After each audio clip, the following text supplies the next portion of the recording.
Good morning, genealogy friends. Sorry if anybody was waiting on me. I was a couple minutes late this morning. My kids had a school activity that I was unprepared for, which is kind of the mood of 2020. I'm going to show you one of my notebooks today, my actual notebooks. To be honest, I haven't flipped through this one in a while, so this will be fun for me too. I won't be showing you, well, I'm going to do my best to avoid some of the information that I still need to keep private. That's the tricky thing about genealogy and sharing your work, is that I don't want to share information about people who are still living.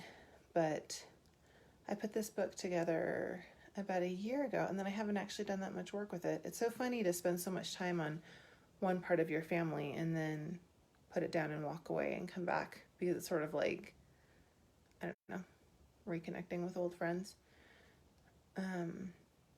I have 5 different families that I spend a lot of time on notebooks for. I have smaller notebooks for some other families, but both of my parents, my parents are divorced and both my parents are remarried, and then my husband's parents are still together, but I do my mother-in-law and my father-in-law's books separately, so I have lots of directions to go for a parent-family tree. And like I talked about yesterday, I also spend a lot of time doing research on China Camp as part of my genealogy. Anyway, because of that, I do sort of bounce around between families, and sometimes I will just dive deep into one part of my family for a month or so and then emerge and not touch it again for a year. Okay.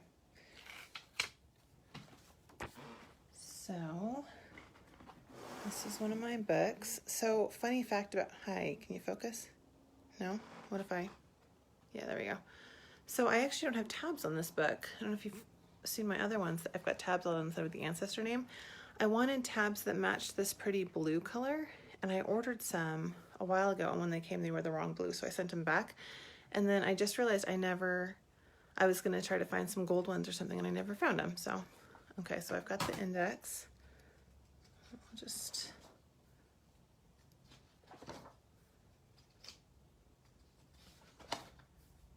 the trick to like avoid too much personal information. I have a photo family tree, and then, okay, so starting this book with an ancestor profile, and then I really am just going to flip through this, so a photos page, information about her parents, and then the siblings. I really try to do things in chronological order if I can, how it makes sense to me. So if I had more information about the siblings, I would put it behind these sibling profiles. I haven't done a ton on this set of siblings. And then, so this 1920 census is back to that ancestor profile person, not the sibling we were just looking at. And I just have them in order. Got a marriage record, but no marriage photo. Then the US Census. And then I'm going to skip the children. The children have personal information, and then a death record and an obituary. I actually haven't visited her grave, so I don't have a picture on the death record. Ancestor profile. And then we've got photos of this person. I like these. These are really nice for my kids, just to be able to see a lot of family photos at once. I also like to show photos of the person at different times in their life all together. This is from a genealogy somebody else did. Photos of his parents and his siblings. See, this is the siblings page, and I just, so the siblings page has, 3 spots, but there were only 4 siblings, so I just enlarged this photo to cover up the other spots. So see here, after the sibling profile, I have her obituary. Same with this one.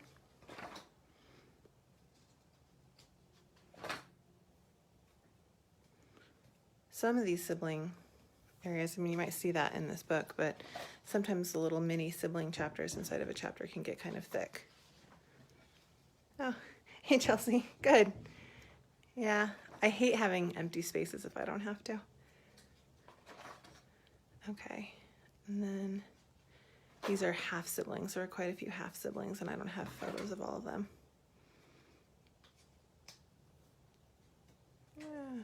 No? Okay. I think these are just sibling profiles. An obituary. See, all of this makes me want to come back to this family now and do more work to see if I can fill in some of these blanks. This is genealogical information copied from Ancestry, I believe. Obituary. Then we have his birth record. Census.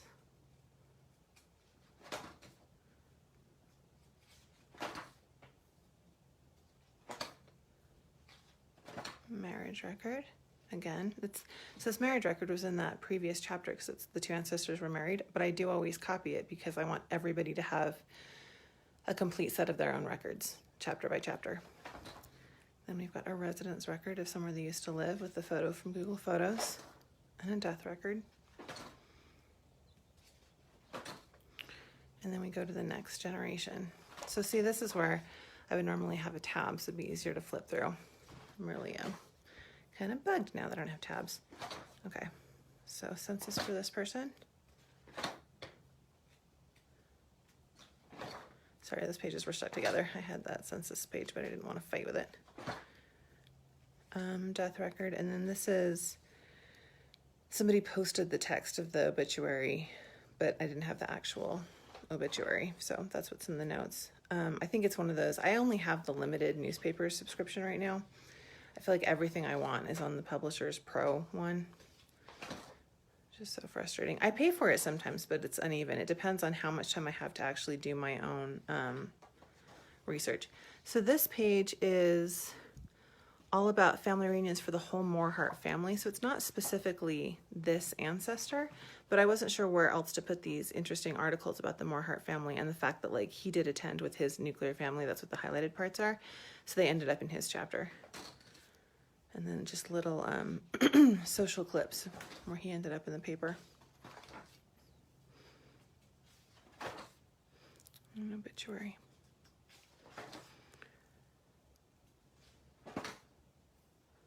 This is, I took a photo of it's a bubble portrait, you know, with the convex glass, and I just took a photo of it. And then this was, somebody had typed out the information on the back, which is so helpful. This is in my husband's aunt's home.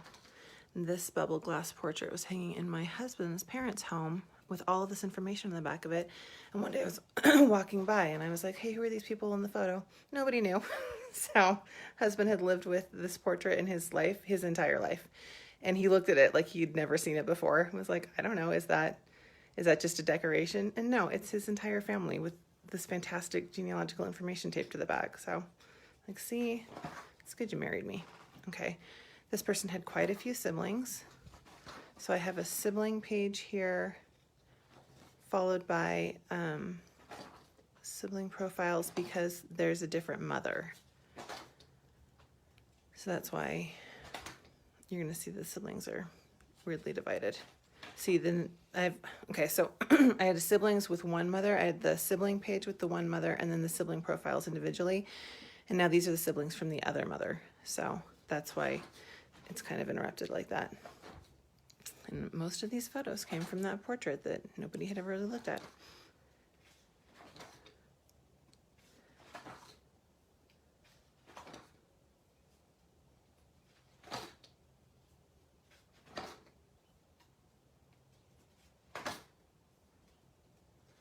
A lot of siblings in this family. I really would like to figure out how to reach out and find some distant relatives through this side of the family. There have to be a ton. These people were in West Virginia and then Tennessee. So I think we have quite a bit of family in West Virginia on my husband's side, and I don't really know how to connect with them.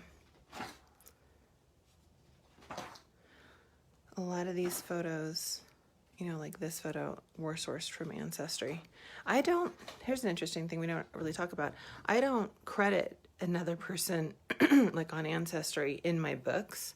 I don't write down where the photo came from unless I'm doing a photo study. I think some people might have an issue with that. There's a lot of tension about getting credited for photos on Ancestry, but in my personal book, I feel like I don't need to retain what the username of that photo was. I keep them, it's in my notes, and it's obviously on my Ancestry. And if I do a photo study, I say where I got the photo, but just a little detail. So after her death certificate, there's actually a bonds saying that he has to care for the children. I thought that was interesting. They were his children, but I guess that was how you made sure that your kids were okay. So I don't have a lot of information for this person's siblings, but it was another situation where I think there was multiple marriages. I just remember that this part of the family is a little scant. Oh, you can see I used a table to figure out, so he had a different set of children in each census, and I needed to figure out, okay, are these all the same children from the same people, or did they jump around? And when you track them out like this over these 30 years, yeah, no, they're all the same.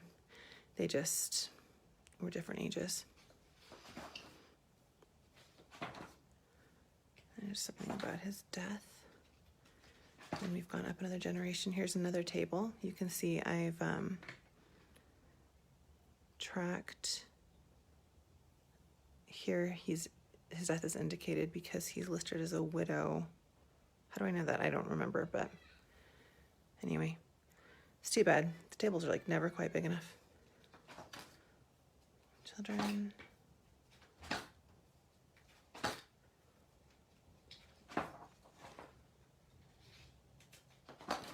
And a death certificate of one of the children. Oh, here we go. Indicating the names of his parents. This is a different ancestor profile. I hate not having photos for ancestor profiles.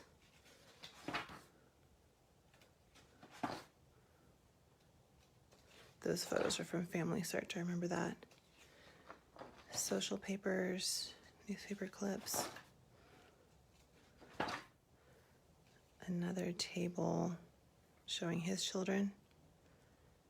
And here you can see he has a different wife. So I wrote wife to make sure that I didn't think that that was one of his kids. And then this is all, so you can tell I haven't done almost any research on these people because it just flips to the next profile. A lot of the, when I print things off from the internet sometimes and I don't have anything highlighted, it's like a placeholder so that I can remember to go back and look at that record again if I don't have time. Some Civil War records. This is the German side of the family. Marriage. A terrible, terrible photo from Ancestry. I would really love to see the original.